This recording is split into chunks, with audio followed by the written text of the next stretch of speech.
Did you know college admissions has a history rooted in anti-Semitism and racism? Legacy admissions, a practice that gives preferential treatment to alumni's children, has been providing unfair advantages to students for decades. Let's talk about it. While pinpointing the beginning of legacy admissions is difficult due to institutional secrecy, historians typically trace these practices back to the 1920s and the 1930s, between the end of World War I and World War II. For a long time, elite institutions primarily admitted students from independent high schools and boarding schools. Consequently, Ivy League undergraduates were predominantly upper class, white, male, and Protestant. As Ivy League institutions began opening their doors to a broader applicant pool, they started to use entrance exams to identify qualified applicants.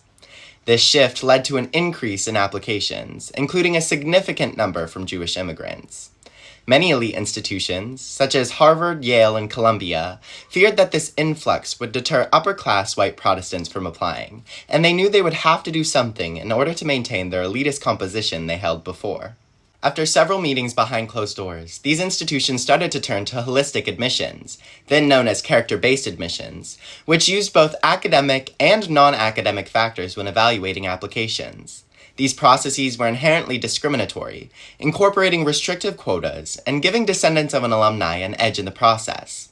There's still strong evidence that legacy admissions continues to limit diversity and reward elite, predominantly white families with deep-rooted connections to the system. Join class action in the fight to end the unfair practice of legacy admissions, rooted in historical discrimination and elitism.